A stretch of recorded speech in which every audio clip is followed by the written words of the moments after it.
Hello there guys, welcome to another episode of Low Life Creations. This episode we're going to be making a bonnet vent. So a bit of time lapse, bit of talking, give you a little bit of info on materials, ratios and whatnot. It's going to be like a mini tutorial video. It's not going to be too in depth and I don't want it to be too long, so yeah, let's just get straight into it. Alright, so first off we're just going to give it a very quick wash with some warm water. The mould sat outside for a bit.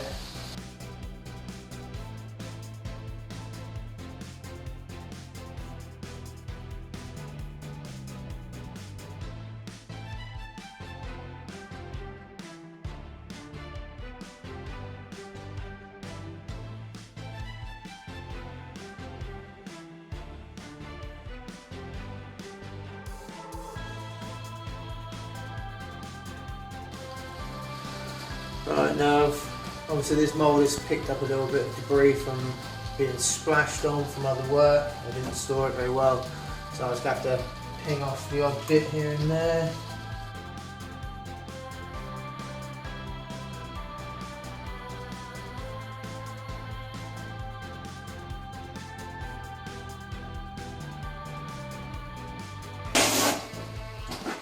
Right, now it's time for the quick wax. Only needs one layer of wax because it has already been waxed a few times in its life, so it still holds a bit of release. Just give it a freshen up.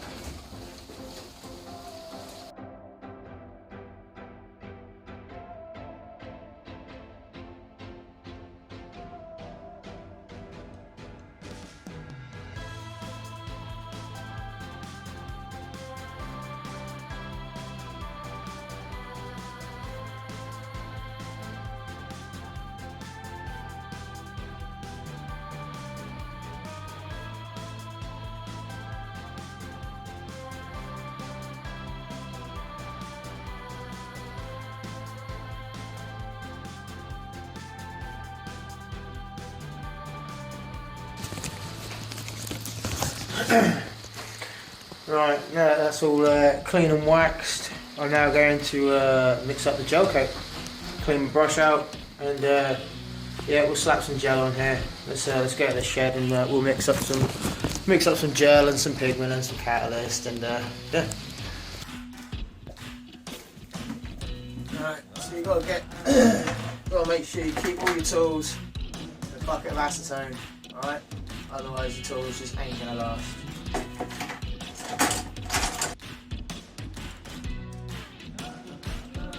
Oh, I need a rag.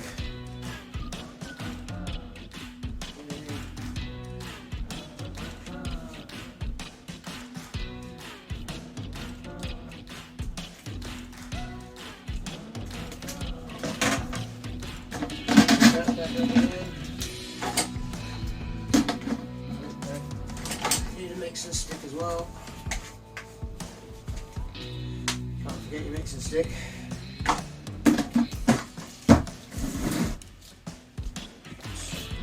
Now I need to be careful because I've got this mould, this other mould right here, brand new mould, so I need to be really fucking careful.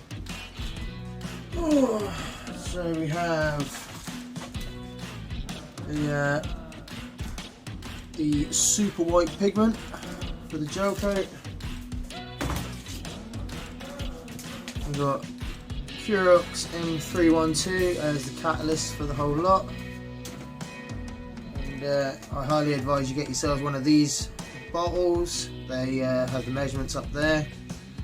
When you're mixing gel coat, it is, well, how I do it, 20, what's it on here, 20 millilitres, 20 cc's, you know, people say it different, I've always been told 20 cc's, bloody blah, 20 cc's per kilo, that's what I do.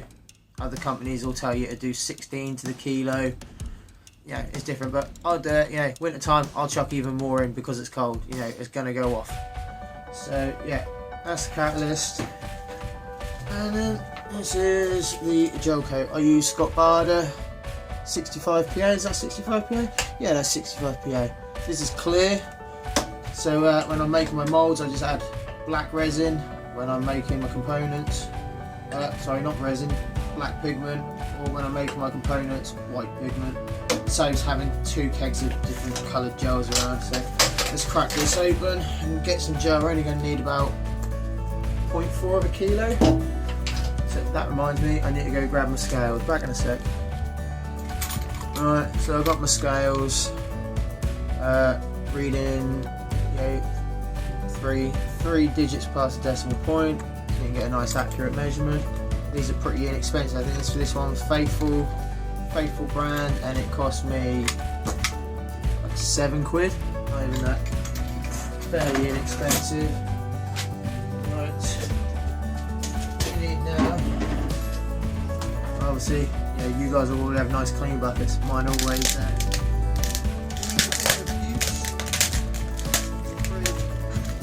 Free up all the stuff in there. This is a very, very old bucket. I don't know how it's still going. Right, actually, I need a bin now. I'll just up it here. Right, so yeah, this is a very, very old bucket. You can see the bottom is all concave like that. You see that?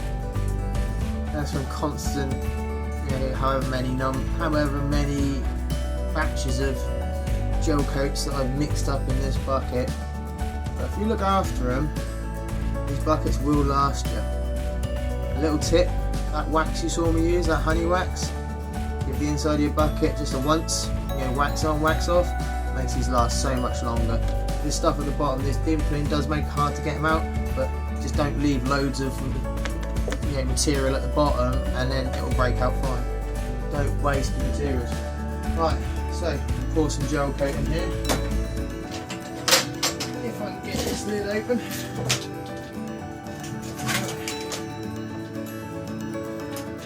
Oh, it's so sticky now. Had this keg of gel coat on now.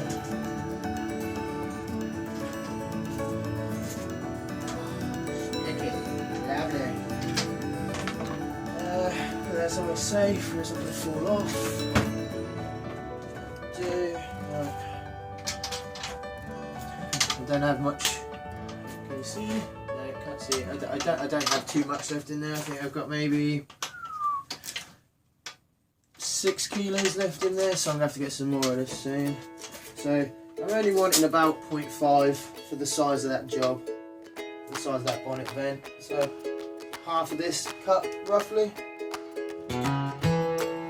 We'll weigh it and see together. Right.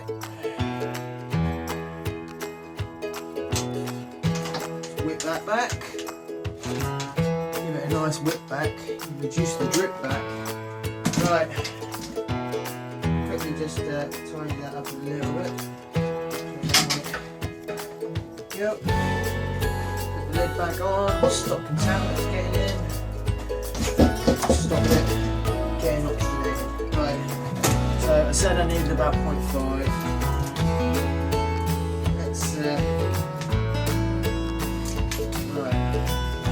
We'll do this together. So that should be about 0.5. Fingers crossed. Right. We'll do this together. Can you see that? Right. How close to 0.5 do to get it? Can I read that? Oh. So that says 0.68. Now, if I'd have weighed this bucket with all this crud on it, just shy of 100 grams, so I'm about, I'd say about 580. In fact, I'd say about just over half kilo, just over 580 grams in there, if you take into consideration the weight of the bucket. So, yeah, let's add some pigment to this.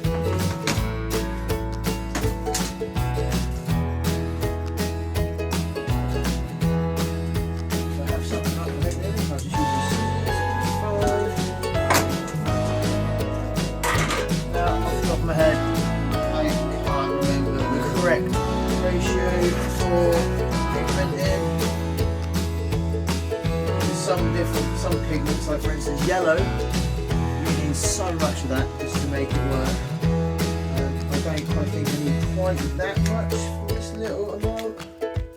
But if you don't put enough in, if you don't put enough of this stuff in, it's thick old stuff this. If you don't put enough of it in, if you don't put enough of this in, it'll be all clear. So I'll chuck a bit in. Come on. Go, get off my stick. I will put just a little bit more on just to be safe. We'll give it another dip.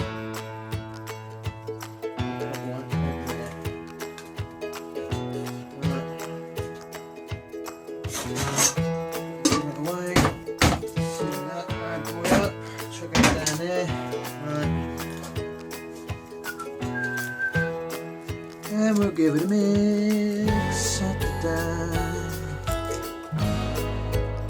Quite enjoy this bit, you know. Quite enjoy it. Right, so we've got to make sure pigment is all in there, good and proper. Make sure you always scrape the sides of your buckets and scrape across the bottom so you get everything. Especially when you've got a bucket as dented as this, make sure you give it a good scrape around the bottom, otherwise you will have clear bits of gel. And also you probably get little bits of uncatalyzed bits as well. Right, that's that. The brush should be dried out by now, because brushes have a tendency to retain acetone in this portion here. And sometimes when you're doing your thing, acetone can start drifting out and you start getting grey or horrible coloured streaks, depending on how dirty your acetone is or whatever. So make sure your brush is nicely cleaned, because it's that portion there that's going to drip out of that joint. Right there. It's there. The acetone's going to drip out. So make sure that's nice and dry. Sniff. Doesn't smell too acetone anymore. That's a joke. Don't sniff. That acetone is bad for you. Please don't sniff your brushes.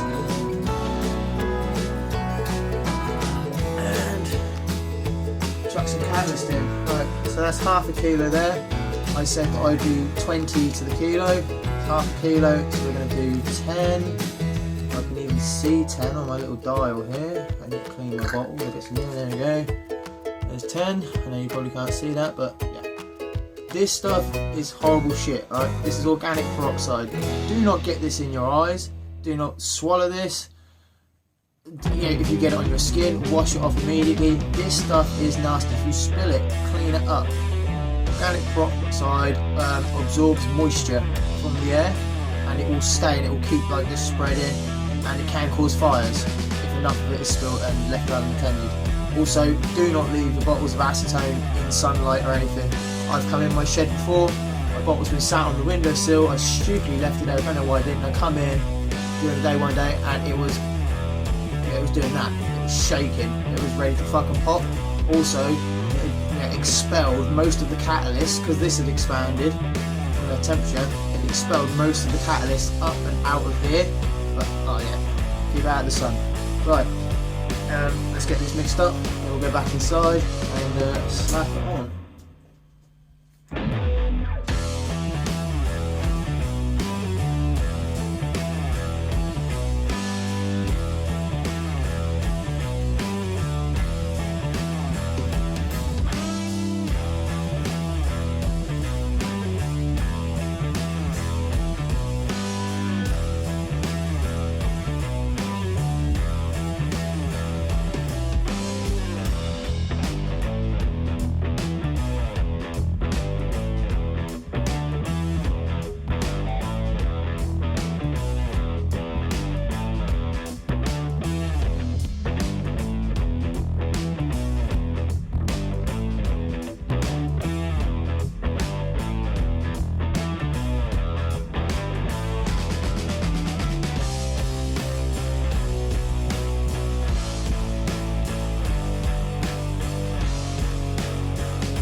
So while I wait for this to cure, just measure up quickly, cut a layer of mat. I'm only putting one layer of mat on this because it's one of my fairly universal parts. It needs to have a little bit of flex to match different contours of bonnets. So If I remember rightly, it's 34 by 34. Don't get too close because the job's still wet. Yeah, 34 by 34. So yeah, we'll get that. Right, so I've only got a little bit of mat left anyway. I need to get a new roll. Each full roll weighs about 50 kilos. I've got about 3 kilos left of that.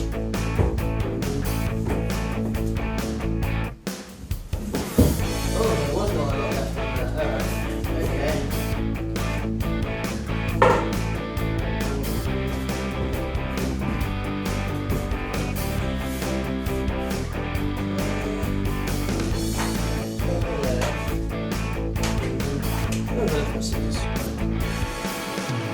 So I decided to just nip a pair off the missus from the kitchen.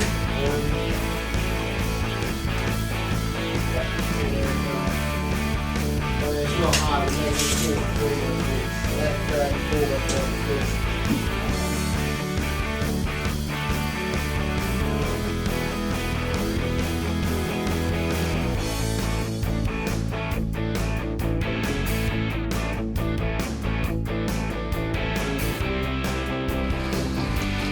so now the gel coat's gone off before we chuck the layer of glass down.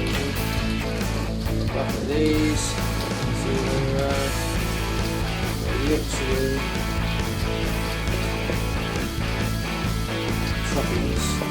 chop up strand, buy it like this, and chuck this in radiuses, save you a headache.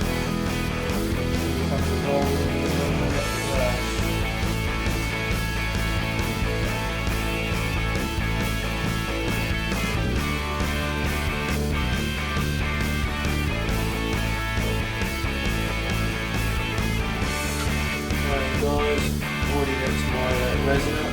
You notice right now it's blue. That will change to green as the catalyst starts to take effect.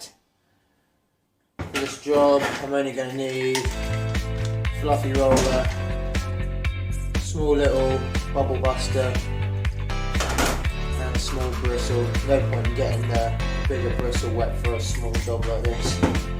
Alright, just crack on.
Once that's cured, run around with a Stanley knife around the edge, cut these little cords out, and then tomorrow I'll release it and show you guys.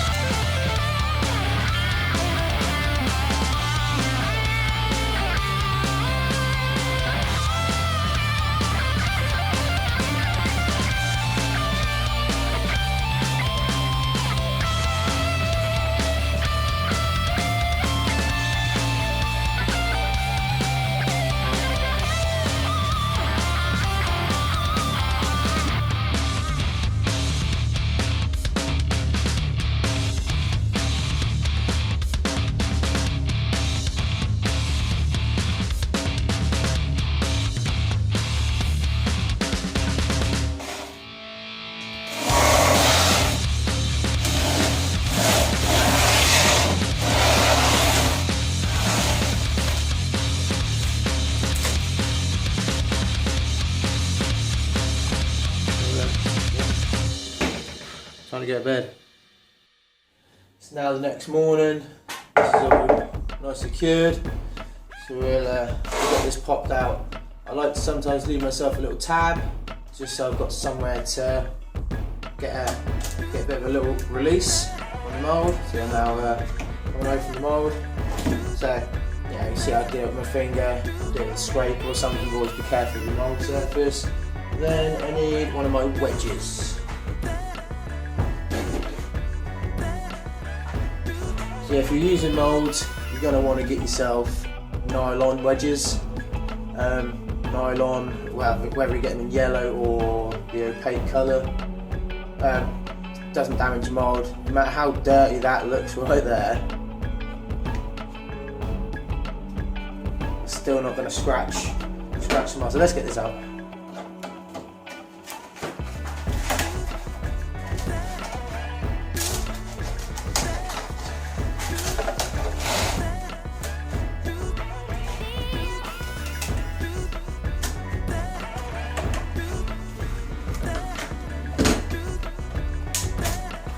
Go. Where is it?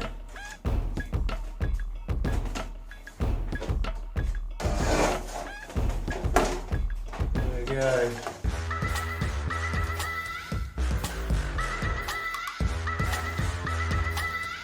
Get this mould up.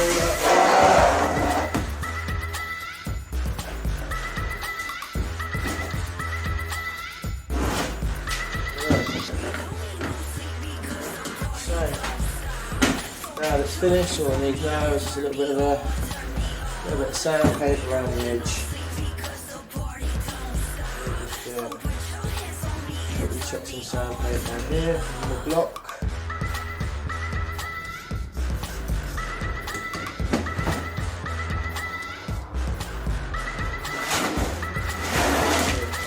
Work off the table like this.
So there it is, guys. Little tutorial there for you. I forgot to mention when I was mixing the resin, catalyst ratio for resin, sorry, let me get the light out there. Catalyst ratio for the resin, 1%. Catalyst ratio for the gel coat, 2%. Just to clear that up, because I didn't say that in the last little clip when I was laying up. Yeah, there it is. I know I've got to give this a wash, get it boxed up, sent off. Yeah, I hope you enjoyed that tutorial video. There's going to be a lot more of these to come because I'm always making stuff, I'm always mixing stuff. I've already got a series on the wide body E46 now started, and I'm also about to start a series on mould making for Fibre Factory. So I've already made 2 moulds for them. You know, I've had this job for a little while now, so I've already made some moulds. But next series is going to be F22 BMW F22 front wing moulds. So there's going to be a lot of tutorial there. So yeah, that was a fun one. On to the next one. Peace out.